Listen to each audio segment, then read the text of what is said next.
Once upon a time, in a golden kingdom surrounded by tall mountains and silver rivers, there lived a king who loved nothing more than gold. His palace was filled with treasures, his clothes sparkled with diamonds, and his crown gleamed brighter than the sun. But even with all his riches, the king was never satisfied. He always wanted more gold, more jewels, more land.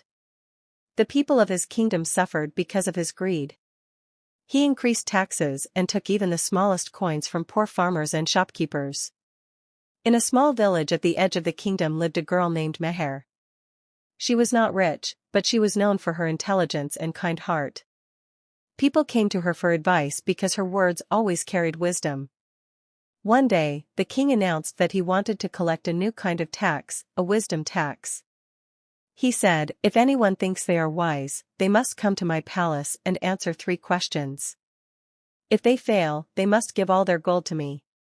When Meher heard this, she knew the king only wanted an excuse to take more money from his people. She decided to go to the palace herself and face the king. Everyone warned her, "The king is cunning and cruel. He will trap you with his words."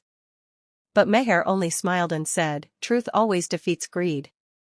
The next morning, she entered the royal court. The king sat on his golden throne, surrounded by jewels and guards. He looked at Meher and laughed. "So, little girl, you think you are wise enough to challenge me?" he asked. Meher bowed politely and said, "Wisdom does not depend on age or power, my king. It lives in truth."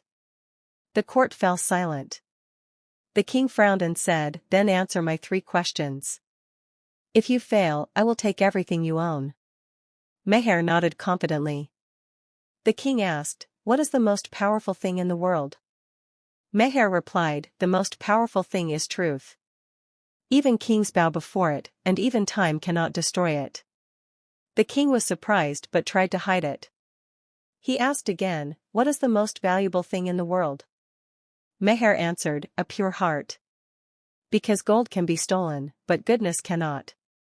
The courtiers whispered in admiration, but the king grew angry. He wanted her to fail. So he asked his final question, "What should a greedy man deserve?"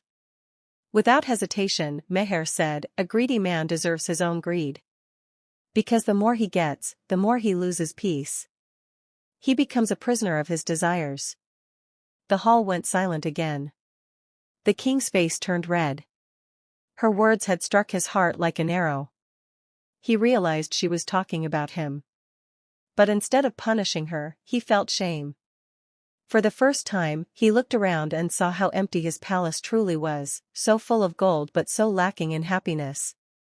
He stood up slowly and said, "You are wiser than all my advisors. From today, I will end all unfair taxes and help my people instead." The people of the kingdom cheered. Meher was honored with a medal of wisdom and offered treasures, but Sh.